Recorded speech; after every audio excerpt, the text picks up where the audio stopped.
क्या latest development है इस वक्त? तो अमेरिका में बज़ क्रिएट कर रही है और वो ये है कि उनका जो एयरक्राफ्ट कैरियर है लिंकन इन है वो दोबारा से अमेरिका की तरफ मूव कर गया। जेराल्ड फोर्ड है उसके ऊपर 75 जो है फाइटर जेट्स खड़े हो सकते थे एक वक्त के अंदर। अभी डोनाल्ड ट्रंप की गवर्नमेंट जो है वो फेक न्यूज़ के नाम के ऊपर जो है सच भी बहुत छुपा रही है। डॉलर अमेरिका खर्च कर चुका हुआ है इन बैरी बेरों की डिप्लॉयमेंट के ऊपर। ये सारा कुछ क्यों ऐसे हो रहा है? अमेरिका का पूरी दुनिया में 750 मिलिट्री बेसिस है। उन्होंने हाबनाए हुर्मस को अमेरिका का हिस्सा डिक्लेयर कर दिया। यानी बेसिकली अगर ये कहा जाए कि इजराइल अभी तक बाज नहीं आ रहा तो ये गलत नहीं होगा। अमेरिका जो है वो मुकम्मल मजबूर है उसके हाथों। अभी मुस्तकबिल करीब में क्या देख रहे हैं? जो ग्रेटर इजराइल का ख्वाब है वो पूरा होता हुआ नजर आ रहा है। आज अर्दोगान ने डोनाल्ड ट्रंप को कहा है कि अगर आप चाहते हैं तो मैं ईरान आपके दरमियान सुलह कराने के लिए एक्टिव हो सकता हूँ। ओमान और ईरान के दरमियान डील चल रही है। यूएई आप देख लेंगे इस वक्त मोदी के करीब है। 30% आबादी यूएई की है, इंडियंस पे मुश्तमिल है। और इंडिया तो अब बाकायदा तौर पर ट्रांसनेशनल टेररिज्म के अंदर इन्वॉल्व है। तो दुबई तो एक पोटेंशियल ऐसी जगह बन गया था जो पाकिस्तान के इंटरेस्ट के खिलाफ काम कर रहा था। प्रिपरेशन कैसी है? लिंगर ऑन होती है जंग अगर अमेरिका अपने रीपर ड्रोन जो ड्रोन टेक्नोलॉजी उसके अंदर 25% MQ-9 जो है वो ड्रेन कर चुका है। देखें आप कुछ भी कह लें, ये जो जंग जो हम देख रहे हैं ना इजराइल ईरान की, ये मजहबी बुनियादों पे ही लड़ी जा रही है। कोर जो है वो हैदर और मरहब का किस्सा है, आपको ये मानना पड़ेगा। इंडिया अभी भी उतना ही रेलेवेंट है। ये वो मोदी है जो कहता था कि मेरी पूरी दुनिया के साथ बड़ा ताल्लुकात हैं। बिस्मिल्लाहिर्रहमानिर्रहीम, अस्सलाम वालेकुम। आप देख रहे हैं उसामा टी पॉडकास्ट। मेरे साथ उस्मान वड़ाई साहब मौजूद हैं। आज हम बात करेंगे ईरान अमेरिका के हवाले से कि कहाँ तक मामलात पहुँचे हैं। बड़ी तगड़ी रिसर्च के साथ उस्मान भाई आते होते हैं हमारे पास जब भी आते हैं, और वी आर थैंकफुल कि उस्मान भाई हमें टाइम देते हैं। अस्सलाम वालेकुम उस्मान भाई, कैसे हैं आप? ठीक हैं, खैरियत से हैं? क्या लेटेस्ट डेवलपमेंट है इस वक्त? सर लेटेस्ट डेवलपमेंट अभी तो चीज़ें जो हैं वो काफ़ी हद तक लिम्बो के अंदर हैं, लेकिन एक चीज़ है जो अमेरिका में बज़ क्रिएट कर रही है और वो ये है कि उनका जो एयरक्राफ्ट कैरियर है लिंकन इन है वो दोबारा से अमेरिका की तरफ मूव कर गया। आपको याद होगा इस 4 महीने की जंग के अंदर पहले खबर आई कि जेराल्ड फोर्ड जो दुनिया का सबसे बड़ा बहरी बेड़ा है, 1 लाख टन उसका वज़न है, और कहा जाता है ये अमेरिका की जो सल्तनत है तैर रही है। एक मिलिट्री बेस को आप समझे, एक मिलिट्री बेस तैर रही है, उनका गुरूर तैर रहा है। लेकिन वो बेड़े की जो हशर हुआ, मैं आपको थोड़ा सा अगर व्यूज़ को वो बता सकूँ है, उसका भी ये हालत थी है, उसके अंदर आग लग गई और उसके बाद उनके जो वाशरूम्स हैं वो ब्लॉक हो गए क्योंकि उसके अंदर उन्होंने सॉक्स वगैरह फेंकना शुरू कर दी थी हैं। अब याद रखें ये कॉन्शियस एफर्ट थी उनकी, सेलर्स की है, क्योंकि जंग जो है एंड गेम था कोई नहीं है। लड़ लड़ के एग्जॉस्ट हो चुके हुए थे, फ्रस्ट्रेशन लेवल पीक के ऊपर था, और फिर बार बार जो है ईरानी मिसाइलों का ख़तरा जो है वो एक अलग चीज़ थी है। साथ ये भी बताएं कि उस बैरी बेड़े की वर्थ क्या थी, क्या क्या था उसमें? हाँ, जेराल्ड फोर्ड के ऊपर आप समझें कि अभी का जो मैं लिंकन इन है उससे आप अंदाज़ा कर लें कि वो क्या चीज़ होगी। अमेरिका के पास 11 बैरी बेड़े हैं और जो जेराल्ड फोर्ड है उसके ऊपर 75 जो हैं फाइटर जेट्स खड़े हो सकते थे एक वक्त के अंदर, और 5,000 से ज़्यादा जो है वहाँ पे आप कह रहे हैं कि वो सर्विसमैन थे एक वक्त के अंदर। और फिर जो है वो एटमी बिजली से चलता था, न्यूक्लियर अपना कह लें कि एनर्जी जो थी है उसके थ्रू वो खड़ा रहता था, और वो भी साल से ऊपर तक खड़ा रह सकता था। अब याद रखें अमेरिका बहरी बेड़ों को पूरी दुनिया के अंदर पावर प्रोजेक्शन के लिए स्वामा सब इस्तेमाल करता है, और ये वही बहरी बेड़ा है जो उन्होंने कैरेबियन में डिस्पैच करके मदोरो को घर से उठा लिया था, और उस वक्त वो उनके पानियों में तैर रहा था। तो एक खौफ की फ़ज़ा थी है। उसी चीज़ को जब उन्होंने यहाँ पे मूव किया तो डोनाल्ड ट्रंप इसकी बेस के ऊपर धमकियाँ देते थे। अभी भी जो नेवल ब्लॉकेड किया हुआ है ना वो इसी बहरे बेड़े ने किया हुआ था जेराल्ड फोर्ड के निकलने के बाद लिंकन इन ने। तो उसकी जो सूरत हाल हुई, और ख़बर ये थी कि ईरानी मिज़ल जो है उसने जाके उसे हिट किया जिसकी वजह से उसमें आग लग गई है। ये चीज़ तो अमेरिका मांगता है। और याद रखें अभी का पेंटागन और अभी डोनाल्ड ट्रंप की गवर्नमेंट जो है वो फेक न्यूज़ के नाम के ऊपर जो है सच भी बहुत छुपा रही है कि कितनी फ़ौजी हलाकतें हुई, ये तक नहीं बता रहे थे। उसके बाद अभी मैं लेके आता हूँ लेटेस्ट डेवलपमेंट ये है कि वो डोनाल्ड ट्रंप जिसके ऊपर हमने अभी बात की कि जो केटरिंग ट्रक में भाग रहा था, उसके जो 5,000 सेलर इस लिंकन इन के ऊपर थे। और यहाँ पे मैं ये भी बता दूं अमेरिका का खर्चा कितना हो रहा है। $20 बिलियन अमेरिका खर्च कर चुका हुआ है इन बैरी बेरों की डिप्लॉयमेंट के ऊपर, और लिंकन इन डेली का जो चार्ज कर रहा है अपना यहाँ पे खड़े होने का $8 मिलियन है। और हालत ये है 266 दिन से उन फौजियों ने ज़मीन नहीं देखी है। जो अमेरिका के इस वक्त मरीन्स हैं वो टीवी चैनल्स पे जो है शाउट कर रहे हैं कि आप क्या कर रहे हैं इंसानों के साथ, आपने होस्टेज बना के रखा हुआ है उन 5,000 फौजियों को, इनह्यूमन। और उनके व्हाट्सएप से वो अपने घर वालों को पैगाम भेज रहे हैं, और एक ने ये पैगाम दिया, आई होप के that I don't wake up tomorrow, इस हद तक, और फिर वो करके नफसियाती तौर पे जो है नफसियाती वो तौर खत्म हो पे चुके हुए हैं। They have been trying to go overboard. वो छलांगे लगा रहे हैं समंदर में, 6 लोग छलांगे खुदकशी करने की नीयत से लगा चुके हैं। अभी पिछले मंडे को एक ने लगाई है जिसे उन्होंने बचा लिया। उन्होंने कहा मेंटल हेल्थ जो है हमारा क्राइसिस आ गया हुआ है, बल्कि ये तक बात की उन्होंने कहा कि सप्लाई शॉर्टेज के अंदर क्या चीज़ें उनके पास नहीं है।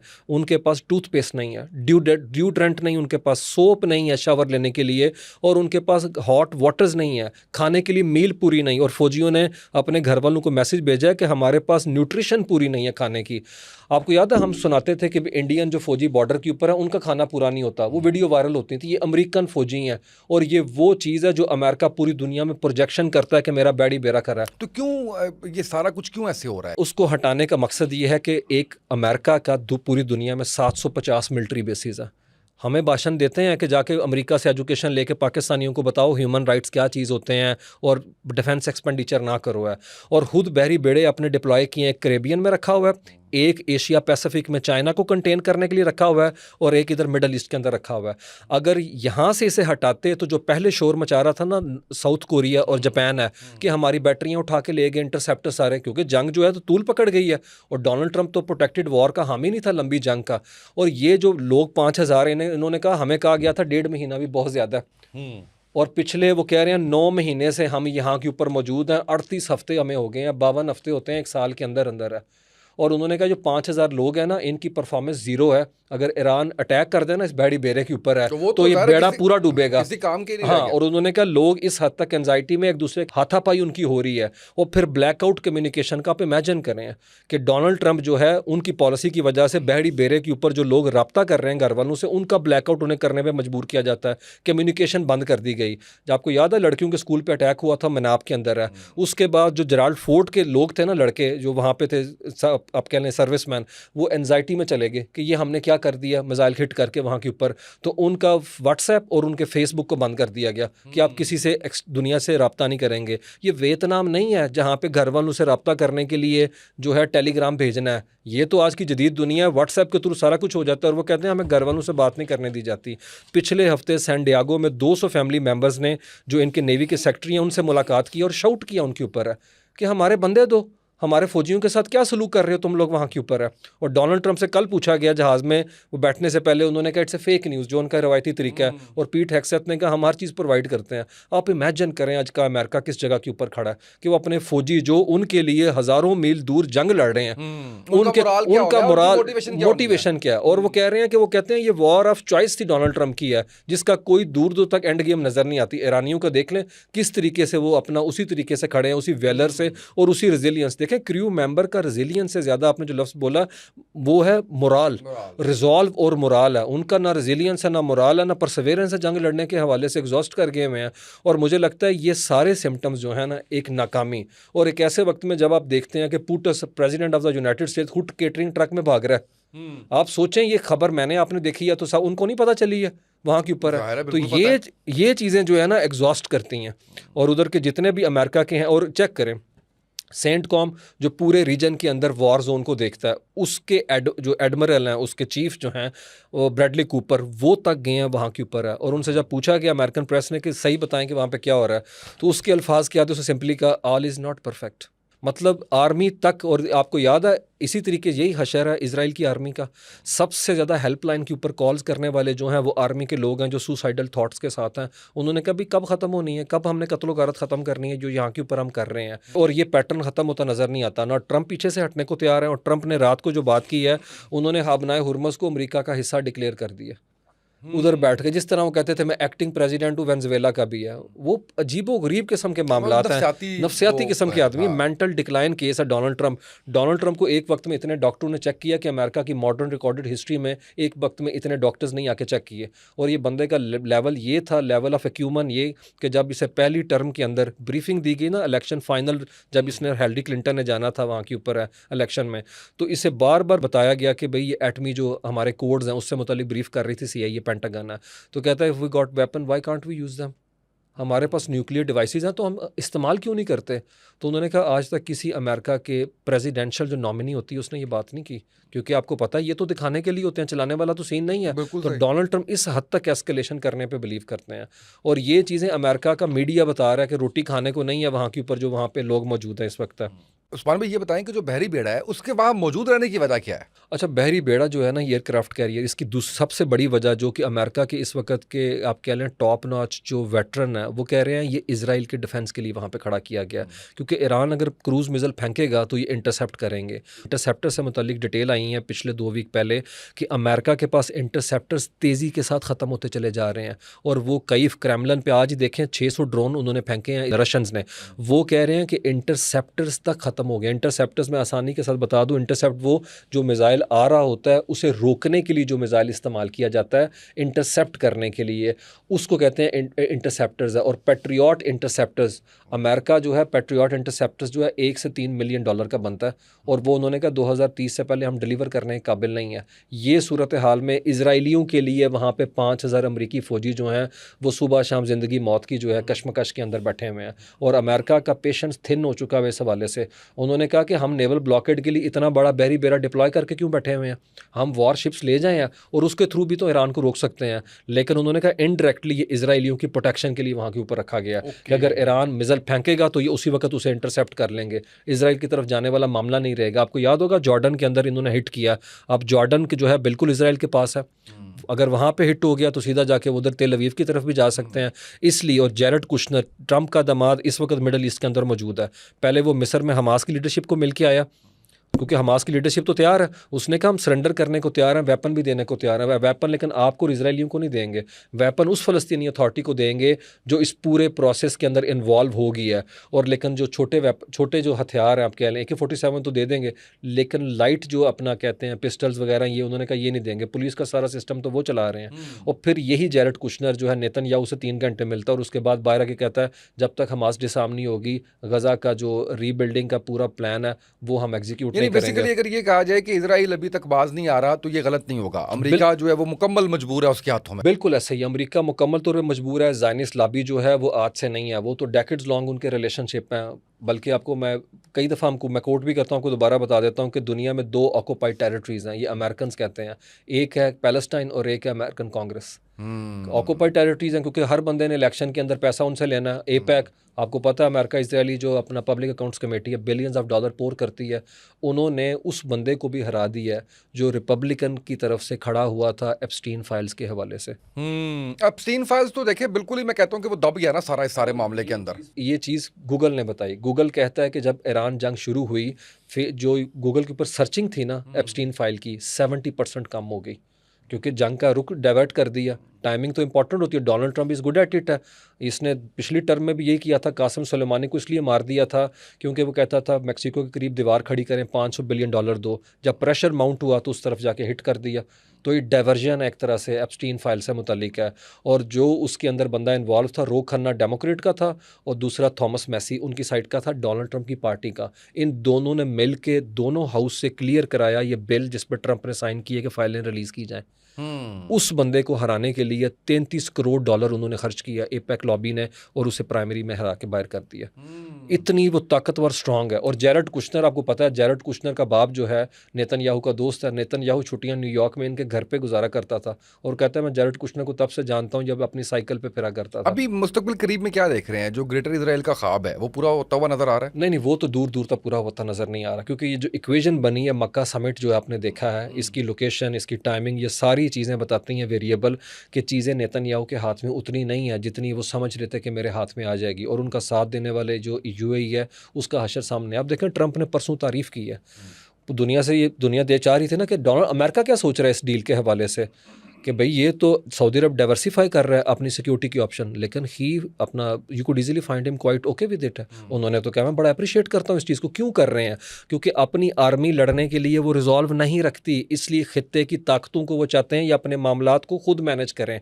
इसीलिए पाकिस्तान, टर्की और यहाँ पे बैठे हैं। और आज अर्दोगान ने डोनाल्ड ट्रंप को कहा है कि अगर आप चाहते हैं तो मैं ईरान आपके दरमियान सुलह कराने के लिए एक्टिव हो सकता हूँ। उनके वज़ीर ख़ारजा ईरानी वज़ीर ख़ारजा से रब्ते में है कि पहले आप बनाए हुर्मुज़ खोलें। और कतर ने भी कहा कि अगर अगर ओमान की, मैं यहाँ पे व्यूज़ को ये भी बता दूँ, ओमान और ईरान के दरमियान डील चल रही है। डील क्या है?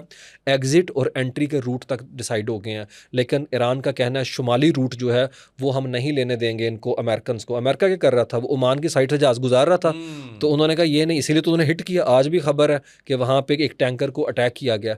तो ये चीज़ स्टैब्लिश करने में कामयाब रहे हैं कि हमारे घर का रास्ता हमारे कंट्रोल में रहेगा। अच्छा, यहाँ पे ईरान भी मार खा रहा है, वो अपने ओवर प्लेसली कर रहा है हैंड को, क्योंकि हर कंट्री बशमूल यूएई सोच रहा है कि भाई इधर से गुजरेंगे, ये तो हर वक्त ये काम चलता रहेगा, तो हम क्या करें, हम डाइवर्सिफाई करें या हम डाइवर्ट कर लें किस चीज़ को? अपनी ऑयल की सप्लाई को। सऊदी अरेबिया ने 1980 में बनाई थी अरामको कंपनी, आपको पता है, उनकी सबसे बड़ी स्टेट ऑयल कंपनी। उन्होंने यम्बू पोर्ट का रास्ता लिया था जो कि उधर से होके जाता है रेड सी की तरफ से, वहाँ से ट्रांजैक्शन करते हैं। फुजेरा की पोर्ट एक्टिव कर ली है यूएई ने। यूएई भी अब नए हुर्मा से बाहर फुजेरा एयरपोर्ट से अपनी ऑयल की सप्लाई कर रहा है। लेकिन ईरान जो है वो, मुझे लगता है कि इस वक्त जो है ना, जो वहाँ के ऊपर हल्के इस वक्त पॉलिसी मेकिंग के ऊपर हावी नज़र आते हैं, वो कुव्वतें नहीं हैं जो कि सफारतकारी चाहती हैं। बिल्कुल सही है। यूएई पे आते हैं, क्या करंट सिचुएशन है? करंट सिचुएशन जी यूएई के एंड के ऊपर यही है कि अभी भी रीजन के अंदर वो सऊदी अरेबिया के साथ हाथ मिलाने को तैयार नहीं। यूएई का जितना कज़िया ईरान के साथ है उससे कहीं ज़्यादा इंडायरेक्टली वो सऊदी अरेबिया के साथ है ना। ओआईसी में उस तरीके से उनकी आवाज़ में लाते हैं। देख लें जीसीसी, अभी ओमान की बात की, अमेरिका ने थ्रेट किया बम से उड़ा देंगे। ये वो कंट्री है जो जीसीसी कंट्री में फॉल करता है। 6 जीसीसी कंट्रीज़ हैं। ओपेक से निकल गया हुआ है क्योंकि वो सऊदी अरेबिया की हेजमनी को नहीं मानते। ये दोनों शहजादों की नफ्सियात आपको समझना पड़ेगी उसामा। इन दोनों शहजादों ने 2017 से 20 तक है $15 करोड़ अपनी तशहीर में लगाए। एमबीएस चाहता था कि अमेरिका के कैपिटल में उसकी तस्वीरें नजर आएं, हर मैगजीन के फ्रंट के ऊपर वो हो, सीएनएन के ऊपर वो हो, थिंक टैंक्स में उसकी गुफ्तगू हो, हर जगह के ऊपर असर्ट करे। और एमबीजी भी यही चाहता था। ये दोनों क्राउन प्रिंस थे। उसने भी लॉबिंग फर्म्स को पैसा लगाया हुआ था कि भाई मेरे इंटरेस्ट जो हैं उसकी प्रोटेक्शन की जाए। तो इनके मसाइल तब से हैं जब 2015 के अंदर यमन के अंदर फौजें निकालने से मुतल्लिक दोनों के दरमियान रिफ्ट आया था। इसीलिए तो पाकिस्तान की ज़रूरत पड़ी थी, अगर आपको याद हो, नवाज शरीफ साहब को कहा गया, क्योंकि यूएई ने कहा कि हम नहीं लड़ेंगे। अभी भी देख लें, यूएई वहाँ पे सदर्न जो ग्रुप है उसको सपोर्ट करते हैं और ये सना के अंदर जो गवर्नमेंट है उसको सपोर्ट करते हैं। तो रीजन के अंदर जो है वो पोलराइजेशन बहुत हो चुकी है। और मेन वजह वही इजराइल के साथ ताल्लुकात, इजराइल के साथ ताल्लुकात से कहीं ज़्यादा दोनों शहजादे जो है ना, प्रॉब्लम असल में ना एमबीजी की है। एमबीजी चाहते हैं कि एमबीएस का इन्फ्लुएंस, बड़ा कंट्री है, नक्शे पे भी आप देखें मुस्लिम उपा का, वो कहते थे मैं इसके इन्फ्लुएंस से वैसे बाहर निकलना चाहता हूँ जिस तरह तीसरा शहजादा किस मुल्क में बैठा है, शेख तमीम, कतर में। टाइनी कंट्री है, 3 मिलियन 30 लाख टोटल आबादी है, लेकिन दुनिया की पावरफुल एयरलाइन उनके पास है। फुटबॉल का वर्ल्ड कप उन्होंने करा दिया। 13% दुनिया की एलएनजी वो करते हैं, अब दुनिया को बेचते हैं। वो तो ओपेक से तो साइड के ऊपर है। और फिर लंदन के अंदर, लंदन को लंडोहा कहते हैं उसामा, क्योंकि दोहा ने वहाँ के ऊपर फाइनेंशियल डिस्ट्रिक्ट खरीद लिया। हाउस ऑफ फ्रेजर इनके हाथ में है, जो हैरड्स है वो तक इन्होंने ख़रीदा हुआ है। इन तीनों शहजादों के पास, मैं आपको व्यूअर्स को भी बता दूं, $200 अरब से ज़्यादा के हर किसी के पास सॉवरन वेल्थ फंड है कि ये जहाँ चाहे दुनिया में किसी भी बिज़नेस के अंदर इन्वेस्ट कर सकते हैं। इन तीनों ने अमेरिका में एक बिज़नेस में इन्वेस्ट किया, और वो किसका बिज़नेस है? जैरेड कुशनर का। और अब ये तीनों शहजादे किसको ख़रीद रहे हैं? CNN को। और CNN को थ्रेट कर रहे हैं, जबकि CNN नेटफ्लिक्स के साथ जाना चाह रहा है, लेकिन ट्रंप ने थ्रेट किया CNN को, अफिनिटी पार्टनर्स को बेच दो। और उनके अंदर इन तीनों शहजादों का हिस्सा था, तो इनके पैसे लगे हैं, जैरेड कुशनर के साथ है। अब इनमें तीनों शहजादों में सबसे स्मार्ट निकला है कतरी शहजादा। अच्छा याद रखें, यहाँ बता दूं, कतर के शहजादा किंग बन चुका है। उसके वालिद की वफात तो पहले हो गई है, लेकिन वो पावर जो है कंसोलिडेट कर ली थी उसने। यूएई का भी सदर बन चुके हैं। अभी तक वो क्राउन प्रिंस है सऊदी अरब के, जो अपना वली अहद है, लेकिन वो डी फैक्टो रूलर है। उनके वालिद तो साहिब फिराश ही हैं, क्या है, बेड रिटर्न है, सारा कुछ तो वही कर रहे हैं। तो उस चीज़ में सऊदी अरब को लगता है कि हम बहुत पीछे हैं। ये टाइनी कंट्री आगे निकल गया, अल जजीरा भी बना लिया, कतर एयरवेज भी 5 स्टार बना ली, फुटबॉल का वर्ल्ड कप भी बना दिया, ओपेक से निकल गए, एलएनजी, दुनिया में फाइनेंशियल सारा इन्वेस्टमेंट। और सबसे बड़ी बात, रीजन के अंदर जिनेवा बन के बैठ गए, सारी सुलह करा रहे हैं, दोहा टॉक्स हैं तो ये करा रहे हैं, हर जगह के ऊपर ये क्लाउड बना के बैठे हैं। यूएई भी ये चाहता था। यूएई आप देख लें इस वक्त मोदी के करीब है, और यूएई का वो स्टांस है जो खित्ते के अंदर कोई कंट्री, मुस्लिम कंट्री बाय नहीं करता। ना कतर उनके साथ खड़ा उस तरीके से, ना बहरीन खड़ा। बहरीन तो बेबी कहते हैं, सऊदी अरेबिया का। तो सऊदी अरेबिया मुकम्मल तौर के ऊपर आप देखें रीजन के अंदर एक अपनी मोनोपोली बना के बैठे हुए हैं, और यूएई जो है मुझे लगता है उन्हें काफ़ी डेंट पहुंचा है। अगर 2020 में देखें ना, जब इब्राहिम अकॉर्ड साइन किया था तो बड़ा फ़ायदा हो गया, आपने स्पेशल इकनॉमिक जोन्स बना दिए। और क्यों बनाया इन्होंने? ये इसराइलियों के इसलिए करीब हुए कि आपको याद होगा अरब स्प्रिंग आई थी। अरब स्प्रिंग के अंदर यहाँ पे, और यहाँ पे मैं व्यूअर्स को बता दूं 30% आबादी यूएई की है, इंडियंस पे मुश्तमिल है। इंडियन बिजनेस कम्युनिटी बड़ी वाइब्रेंट है वहाँ के ऊपर है, और यही इंडिया वहाँ बैठ के दुबई डिप्लोमेसी करता है, अफगानियों की मुलाकातें कराते हैं। अशरफ गनी को भी इन्होंने वहाँ पे बिठाया था, और वहाँ बैठ के पाकिस्तान के अंदर इन्फिल्ट्रेशन हमला करते हैं। किसने करवाया था कतर पे?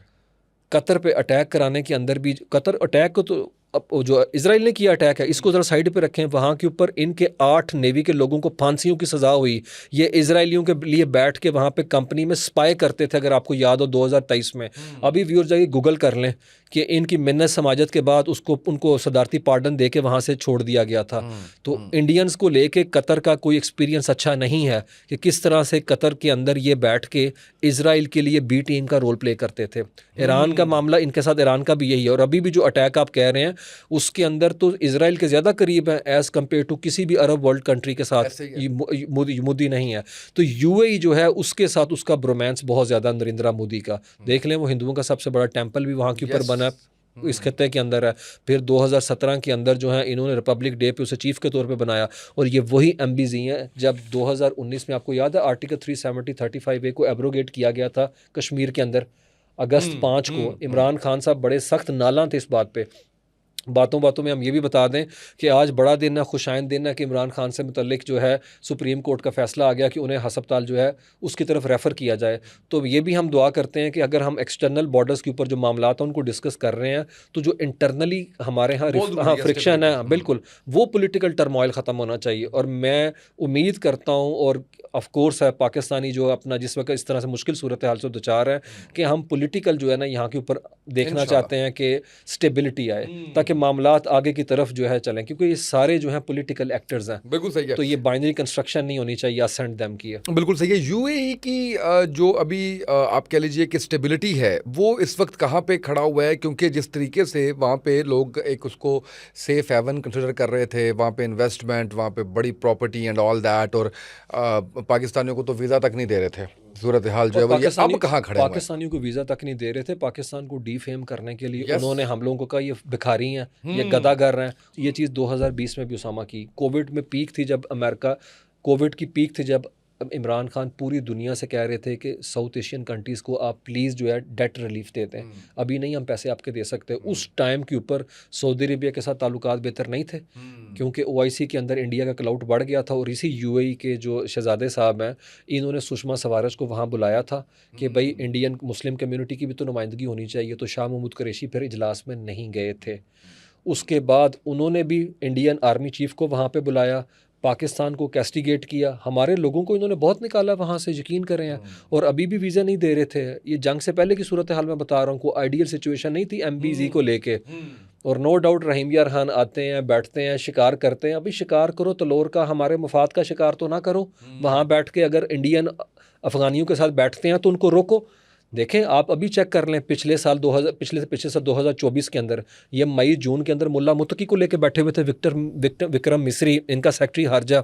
और वहाँ बैठ के, और अभी मैं व्यूअर्स को कहूँगा कि आप गार्डियन की स्टोरी गूगल करें, इंडियन इंटेलिजेंस के लोग उन्होंने अनोनिमिटी की बेस पे बताया कि हम दुबई के अंदर बैठ के जो पाकिस्तानी लड़के नौजवान होते हैं जिनकी सैलरियाँ कम होती हैं उनको हायर करते हैं और क्रिमिनल ग्रुप से उनका लिंक बनाते हैं, और पाकिस्तान में मस्जिदों के अंदर जिनको मरवाना है उनके थ्रू उनको मारते हैं। ये उसी पैटर्न के तहत जिस तरह इजराइल जो है ईरानियों को मारते हैं।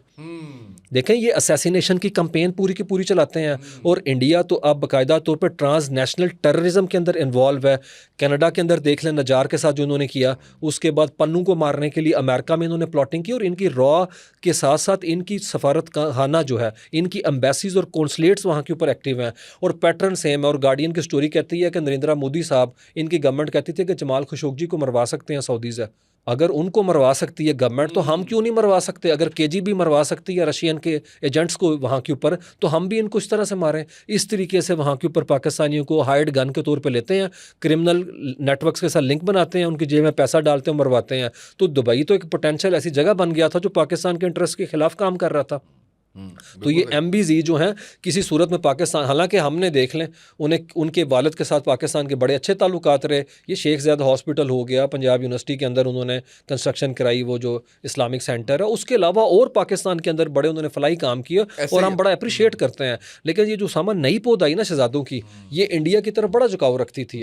अगर आप चेक कर लें ना, इंडिया की ऑयल रिफाइनरियाँ लगा रहे हैं उधर, अपना अंबानी मुझे ये लगता है कि ये जैसे ईरान के आगे इंडिया एक्सपोज हो गया ना, क्योंकि ईरान की भी बड़ी दोस्ती थी इंडिया के साथ ये इस जंग से पहले वो तो मोदी जो है वो होना होता है कोई ना कोई ऐसा काम कि वो जंग से पहले जो है वो चला गया जाके नेतन्याहू एंड ऑल दैट।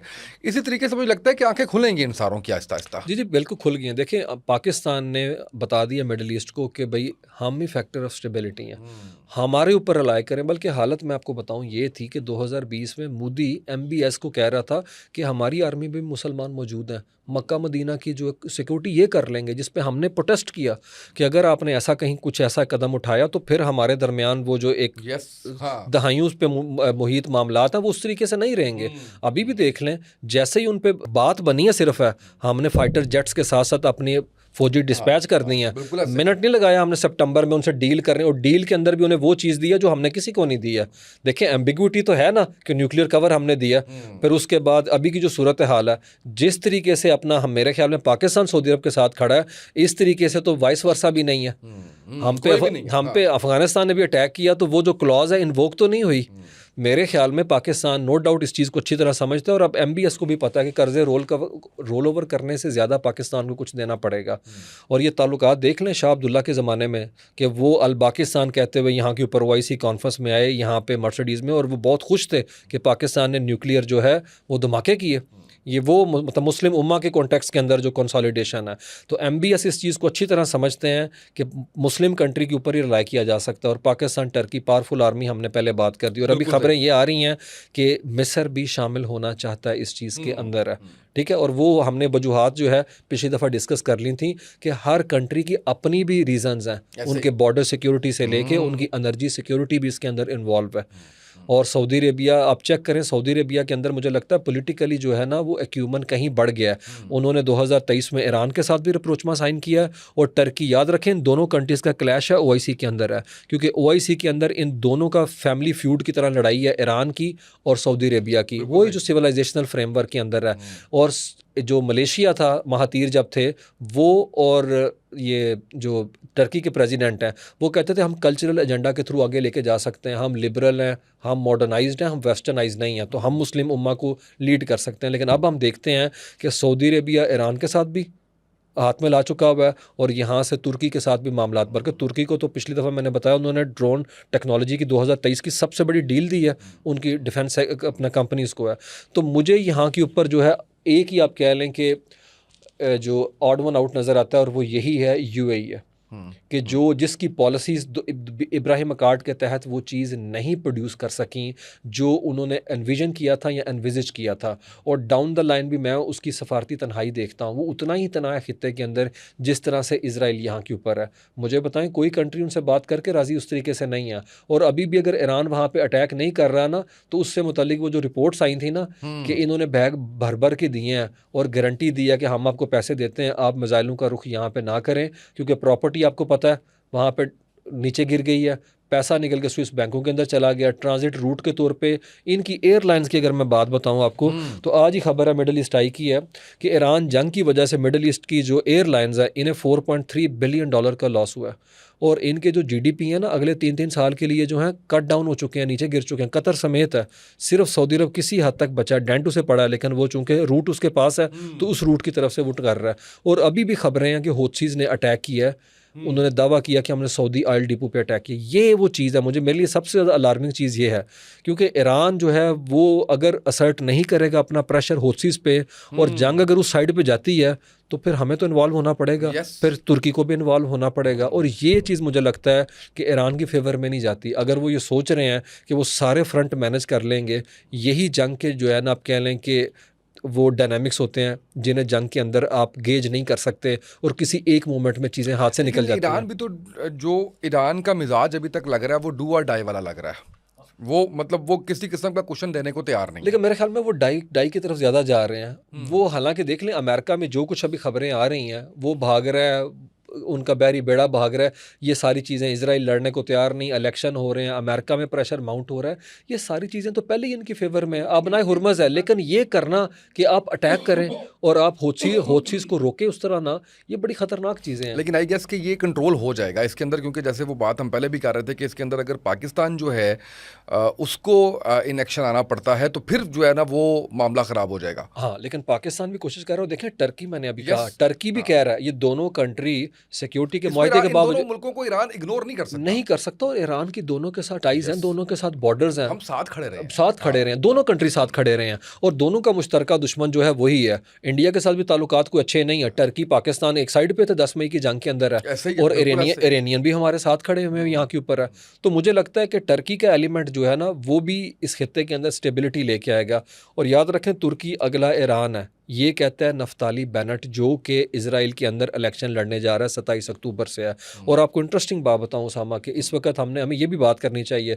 देखें, ये जो है ना कि अभी 3 साल हो गए हैं, अब तो वहाँ लोग मर रहे हैं, हमें इतने इंडिफरेंट नहीं हो सकते। इंसान का बच्चा मारा जा रहा है वहाँ पे, मैं बात कर रहा हूँ मगरबी किनारे के अंदर है। अब जो पैटर्न उन्होंने गज़ा में अपनाया था एज इट इज़, वो मगरबी किनारे की तरफ लेके चले गए हैं। आज वीडियो है, अगर जो हमारे व्यूअर्स हैं जाके देखें यूट्यूब के ऊपर, इजराइली बच्चे वेस्ट बैंक में वो एम्बुलेंस जो ज़ख्मी लेके जा रही है उस पर पथराव कर रहे हैं। आप सोचें किस हद तक वो नफ़रत को इंडोक्ट्रिनेट करते हैं इजरायली बच्चों के अंदर है, शुरू से लेके है। और मगरबी किनारे की सूरत हाल ये है कि अगर वीडियोस आप देखें वहाँ के ऊपर किस तरीके से लोगों को मारा पीटा जा रहा है सिस्टमेटिकली। आर्मी जो है वो अपने कंट्रोल में वो इसराइली जो आबादकार हैं उन्हें लेके जा रहे हैं, और 2 लाख बंदे को वहाँ लाइसेंस दिया गया। मतलब आप लोगों के वेपन दे रहे हैं कि आप खुद इनको मारो, इलीगल सेटलमेंट है। और याद रखें, गज़ा के अंदर गवर्नमेंट डिफरेंट थी हमास की, वहाँ पीएलओ की गवर्नमेंट आपको पता है महमूद अब्बास की है, वो तो बड़े अच्छे बेहतर तरीके से रह रहे थे। अब उनको भी लेबल इसी तरीके से कर रहे हैं। ये मामलात और जो है ना ख़राबी की तरफ जा रहे हैं रीजन में। और जैरेड कुशनर जो है वो तो बड़ी है उनका, वो तो पॉल है उनका इसराइलियों का, और वो खुद चूँकि ज़ायनिस्ट लॉबीज़ का हिस्सा है। तो ये सारी चीज़ें बताती हैं कि ट्रजेक्ट्री कुछ बेहतर नहीं जा रही। और इसमें अगर ईरान गलती कर रहा है, मुझे लगता है ईरान ब्लंडर करने जा रहा है, और कर भी रहा है। देखें, होथीज़ को अभी तक बैक ऑफ कर देना चाहिए था। और मैं तो हैरान हूँ, आयरॉनिक सिचुएशन है कि कितना बड़ा स्ट्रेटेजिक ब्लंडर है कि होथीज़ ये समझ से, वो तो नो डाउट समझने से कासर लग रहे हैं एक तरह से, कि भाई यमन के सामने सोमाली लैंड है जिसको इसराइलियों ने तस्लीम कर लिया, वहाँ पे वो मिलिट्री आउटपोस्ट बना रहे हैं। तुम पड़ोसी सऊदी अरब को भी खिलाफ कर रहे हो, और फिर पाकिस्तान जो है वो भी, हमने स्टेटमेंट तो हमने दे दी हुई है, फिर टर्की भी है। तो क्या मेरे ख्याल के मामला इस तरफ जाएंगे। और मैं आपको बताऊं यूएन ने क्या कहा, उसने कहा कि यमन में दोबारा सिविल वॉर छिड़ सकती है जो 2015 से भी खतरनाक होगी। तो वो ये क्यों कह रहे हैं, और ये सिविल वॉर जो है उसकी सिचुएशन क्रिएट हो रही है, और ईरान के इंटरेस्ट डैमेज होंगे सिविल वॉर की सिचुएशन हुई तो है, फिर दोबारा लड़ाई होगी कुछ है। तो मुझे लगता है कि ईरानियों को भी इस चीज़ को समझने की ऐसा ज़रूरत है कि वेट एंड सी की पॉलिसी उनके लिए कदरे बेहतर है। देखें, चीज़ें तो उनके कंट्रोल में ही है ना। हाँ, अब नया हुर्मज़ इतना बड़ा उनका जो है वो इस वक्त स्ट्रेंथ है। उसके अलावा वैसे भी अगर देखा जाए, जो आप अमेरिका की सूरत हाल बता रहे हैं, तो वो अंडर कंट्रोल है सूरत हाल। प्रिपरेशन कैसी है, लिंगर ऑन होती है जंग अगर, तो ईरान जो है, ईरान की प्रिपरेशन बहुत है। मैं आपको सिर्फ सिंपल सी बात बताऊं, अभी दुनिया के जो मिलिट्री एनालिस्ट हैं वो कह रहे हैं कि अमेरिका अपने रीपर ड्रोन, जो ड्रोन टेक्नोलॉजी, उसके अंदर 25% MQ-9 जो हैं वो ड्रेन कर चुका है। मतलब 25% उन्होंने अपने ड्रोन इस्तेमाल कर दिए हैं। लेकिन वो साथ ही, और ये एक ड्रोन 30 से 50 मिलियन डॉलर का, और वो कहते हैं जो इरानियन ड्रोन है वो तो आसानी से बन जाते हैं, $5,000 तक के अंदर भी ड्रोन बन रहा है। और उन्होंने ये शहीद ड्रोन दिए हुए हैं पुतिन को, और पुतिन चलाते हैं वहाँ पे यूक्रेन के अंदर है। और वो कह रहे हैं उनकी प्रोडक्शन कैपेसिटी बहुत ज़्यादा है, क्योंकि उनकी तो अंडरग्राउंड मिसाइल फैसिलिटीज़ हैं, उन तक तो पहुँचना ही नामुमकिन है। और अभी भी ईरानी देख लें, जैसे ही अमेरिका अटैक करता है, चाहे लो इंटेंसिटी वॉर हुआ है, फ़ौरन से पहले ऑल गन्स ब्लेजिंग करते हैं, वो कुवैत में फेंकते हैं, उधर फेंकते हैं, सारा कुछ है। तो इसका मतलब है अभी तक एम्बिग्विटी है, लेकिन ज़खायर उनके पास हैं। देखें जी, दे है, वो कोशिश कर रहे थे 2 डेकेड से कि ये हो के रहना, इसलिए उन्होंने पूरी कोशिश की इसी हवाले से। और फिर मैंने हमेशा जो कहता हूँ, देखें आप कुछ भी कह लें, ये जो जंग जो हम देख रहे हैं ना इजराइल ईरान की, ये मजहबी बुनियादों पे ही लड़ी जा रही है। इसका ताल्लुक जियो पॉलिटिक्स से बिल्कुल भी नहीं है। किसी हद तक तो हो सकता है, चले मान लिया, लेकिन इसकी कोर जो है वो हैदर और मरहब का किस्सा है। आपको ये मानना पड़ेगा, हैबर वाज जो लास्ट विक्ट्री ऐसे नहीं कहते इजराइली है, उसके पीछे उनकी साइकी है कि जिसके अंदर और हैदर करार ऑपरेशन का कोड नेम रखना खैबर शिकन, ये ऐसे नहीं है। और मस्जिद जमकरान में मंगल और बुध की रात इमाम ज़माना को पुकारना और दीवार गिरिया में इसराइलियों का वेलिंग वॉर के आगे मसाया को बुलाना, ये वो चीज़ें हैं जो बताती हैं कि ये पैटर्न है पूरा और ये चलता रहेगा और ये जनरेशनल है। अभी ईरान के जो चीफ़ हैं उन्होंने कह दिया, उनकी कल मैं पढ़ रहा था बयान, उन्होंने कहा कि हमने लेगेसी ऑफ रेजिस्टेंस अपनी नई जनरेशन के अंदर इम्पार्ट कर दिया है, जिन्होंने अपनी आंखों से ये जंग होते हुए देखी है कि हमारा एग्जिस्टेंस कितना ज़रूरी है। और ये उनकी जेन ज़ी के लिए कितना आप कह लीजिए कि बेनिफिशियल रहेगा आने वाले वक्त के अंदर कि वो सारा कुछ विटनेस कर रहे हैं अपनी आंखों बिल्कुल है। से। और वहाँ के ऊपर देख लें, वो जो बसीज ग्रुप है जिसे वो कहते हैं कि ये पैरामिलिट्री फोर्सेस है, पैरामिलिट्री फोर्स नहीं है। बसीज तो लश्कर को कहते हैं, किसे कहते हैं, रज़ाकार को कहते हैं। उनके छोटे छोटे बच्चे स्कूल, कॉलेज, यूनिवर्सिटी, किसान, डॉक्टर, टीचर्स, जर्नलिस्ट है, सबकी अपनी अपनी बसीज है। और ये 1980 में बनाई थी आयतुल्ला ख़मीनी ने कि भाई एक तो आर्मी है लड़ने के लिए, लेकिन सोसाइटल लेवल पे भी तो कोई ग्रुप हो। और मुस्तज़फ़ीन जहाँ मुस्तकबरीन जहाँ, वो कहते हैं एक है इस्तेमार और उसके ख़िलाफ़ एक वो ग्रुप है जिनको मारा जा रहा है, तो हमने इस्तेमार के ख़िलाफ़ खड़ा होना है उनके साथ। और उसके लिए वो तफरीक नहीं करते थे मुसलमान की, वो कहते थे जहाँ जहाँ मज़लूम है हम उनके साथ खड़े हुए हैं। होते हैं। आखिर में मुझे ये बताइएगा, इंडिया अभी भी उतना ही रेलेवेंट है? इंडिया इस सिचुएशन में तो मुकम्मल इररेलेवेंट है। मोदी जितने मर्जी दौरे कर ले, यूएई के है, लेकिन Modi is not in the picture है। वो उनका अपना हशर देखें। हमारे पास टाइम हो तो हम बात करें कि ये वो मोदी है जो कहता था कि मेरी पूरी दुनिया के साथ बड़ा ताल्लुकात हैं, ये कुछ है। हालत ये है कि पड़ोसी थोड़ा पैसा खर्च किया था, बड़ा पैसा खर्च किया, बिल्कुल है, लेकिन वो 75 साल डाइल्यूट हो गई अपनी एज के साथ साथ ही। आप चेक करें तारिक रहमान, उसने 21 अगस्त को आना था, लेकिन 5 अगस्त को इन्होंने हसीना वाजद के वहाँ पे मीटिंग कराई है। उसने वो वर्चुअल जो है एड्रेस किया अपने लोगों को उधर बांग्लादेश में, उन्होंने कैंसिल कर दिया दो रही है। उन्होंने कहा उस्मान हादी के कातिल जो वेस्ट बंगाल के अंदर है वो हमें हैंड ओवर करें और इस खातून को एक्स्ट्राडाइट करें, मतलब इसको हम हमारे हवाले करें, क्योंकि हमारा वॉर क्राइम का ट्रिब्यूनल इसको फांसी की सज़ा दे चुका है। अगर करेंगे तो ठीक है। तो आज तो पड़ोसियों से नहीं बन रही इनकी, लेट अलोन के बात करें इन्हें परमानेंट 5 के क्लब के अंदर शामिल करके एक्सक्लूसिव वीटो की पार दी जाए है और दुनिया की बड़ी मैशत है।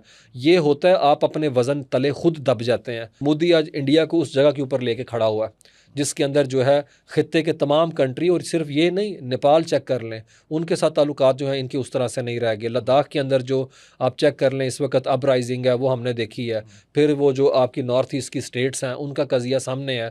फिर ये खालिस्तान देख लें, अभी खालिस्तान के हवाले से जो है अप्रैल के अंदर वो उसका दिन मनाया गया और उसके अंदर अमेरिका में अभी इंडियाना के अंदर इंडियानापोलिस जो उनका सिटी है उसमें 13,000 लोगों ने जो है वोट कास्ट किया रेफरेंडम के लिए कि हमें सेपरेट होमलैंड चाहिए। तो इंडिया जो है मुझे लगता है कि इनके हाथ से काफ़ी हद तक चीज़ें निकलती जा रही हैं। और काकरोच पार्टी, यार आप इमेजिन करें कि खालिस्तान वाले कह रहे हैं काकरोच पार्टी को सपोर्ट करो। वो सिख कम्युनिटी, आप लोगों ने मूवी जो है उनकी रिलीज़ नहीं होने दी है और कहा, आपको याद है वो पंजाब 95 है, वो रिलीज़ नहीं होने दी, उन्होंने नाम चेंज करके सुतलज रख दिया। 3 साल तक तो आपने सेंसर बोर्ड से उसको रोक के रखा है। अब वो हो कैसे रहा है? मैं कहता हूँ ये देखने से ताल्लुक़ रखते हैं वो मनाजर। लोगों ने गांव लेवल के ऊपर जो है गुरुद्वारे के हाल, और जो गांव में आपको पता ना ओपन स्पेस होती है, उसमें बिठा के कोई स्पीकर लेके आ गया, किसी ने बिजली दे दी है, किसी ने प्रोजेक्टर दे दिया है, और सारी कम्युनिटी बैठ के वो देख रहे हैं। 1995 के अंदर वो बंदा जो ह्यूमन राइट्स का एक्टिविस्ट था जिसके ऊपर मूवी बनी है, उसने 80-90 की दहाई में जो वहाँ पे एक्सटर्मिनेशन की गई, मतलब एक्स्ट्रा जुडिशल किलिंग, ज़बरदस्ती उठाया गया, इन्फोर्स डिसअपीयरेंट, कस्टोडियल किलिंग के साथ साथ सीक्रेट क्रीमेशन। क्रीमेशन मतलब आग लगा नहीं देते बंदों को। इंडियन पुलिस ने लोगों को पकड़ के जला दिया, उनकी लाशें तक नहीं मिली। इस पे करने वाले को बंदा उठाया दलजीत दोसांझ, पूरी दुनिया की सेंसेशन है। और देख लें ये सारी मूवी अक्रॉस द ग्लोब चल रही है, कनाडा के अंदर हिट हो रही है और वहाँ पे लोग देख रहे हैं। और खालिस्तान को इस खबर के बाद खालिस्तान के जो मिलिटेंट्स हैं उनको समझे न्यू लीज ऑफ लाइफ मिल गई है, वो दोबारा से एक्टिव हो गए हैं कि किस तरीके से हमें ट्रीट किया जा रहा है। यहाँ मैं ज़रूर ये बात करना चाहूँगा, जब हम ये बात कर रहे हैं और ऑफ कोर्स हमें गालियाँ पड़ी होंगी यूट्यूब के ऊपर कमेंट्स के अंदर इंडियंस की तरफ से, हमें ये भी देखना चाहिए अपनी साइड को भी है कि हमारे यहाँ मिनॉरिटी की क्या सूरत हाल है। उसामा अभी 2 महीने नहीं गुजरे, फ़ारूकाबाद से लाहौर से 70 किलोमीटर दूर है, 125 साल पुराना गुरुद्वारा गिरा दिया इन्होंने। कोई बिजनेसमैन थे, उन्होंने ना NOC उसका हासिल किया और गुरुद्वारा गिरा दिया। काफ़ी शोर मचा, इवन इंडियन अखबारात ने खबरें लगाई हैं। और उसके बाद फिर ये हमारी पंजाब गवर्नमेंट ने उसके ऊपर एक्शन लिया और उसका वो जो हिस्सा गिरा दिया गया उसको उसको दोबारा से तामीर किया जा रहा है। देखें ये वहाँ का, हमारे यहाँ का जो सिख कम्युनिटी का जो लैंडस्केप है उसको बर्बाद ना करें, ख़राब ना करें। बड़े अच्छे ताल्लुक, अभी बैसाखी गुजरी है अप्रैल के अंदर, मिड के अंदर है, उधर से लोग आए हुए थे। ये हमारे साथ बड़े ताल्लुकात, आप भी, हम दोनों फ्रेटर्निटी भी सेम है, जट जी बरादरी जी जी ताल्लुक रखते बिल्कुल। हैं, तो हम तो चेरिश करते हैं। तो मैं तो देखना चाहता हूँ सिख यूट्यूबर, हम तो देखना चाहते हैं सिख जर्नलिस्ट है, क्या ख्याल है? हाँ, बिल्कुल सही है। मिनॉरिटी की हमने सिर्फ खबरें तब भी लगानी है जब उनका त्यौहार आएगा। किधर है भाई? क्यों नहीं काम कर रहे? हमने क्यों ईसाई सिर्फ और सिर्फ देखे अपने चैनल्स के अंदर पोछा मारते हुए? कोविड के अंदर सबसे ज़्यादा काम तो किया नर्सों ने, उनका जिक्र क्यों नहीं हुआ? तो मेरे ख्याल में हमें भी देखना चाहिए कि इंटरनेशनल जो इंडेक्स है मिनॉरिटीज़ के हवाले से हम कहाँ पे खड़े हैं हम उसके कहाँ पे अंदर। खड़े हैं, बिल्कुल सही है। Thank you so much Usman भाई, आप तशरीफ़ लाए और इतना ज़बरदस्त जो है वो गुफ्तगू हुई। और मैं समझता हूँ कि हालात हाज़रा और इंटरनेशनल अफेयर्स जो इस वक्त की सारी सिचुएशन है वो आपने बताई, हमारे नाज़रीन को बताई। हमारे नाज़रीन बड़ा जानना चाहते हैं सूरत हाल को कि क्या बन रहा है दुनिया के अंदर, और आप जिस तरह से बयान करते हैं और जिस तरह से लिंक कर रहे होते हैं चीज़ें, वो बड़ा समझ में आसानी होती है। Thank you so much once again. आज के पॉडकास्ट से इतना ही, इजाज़त दीजिए, अल्लाह हाफ़िज़।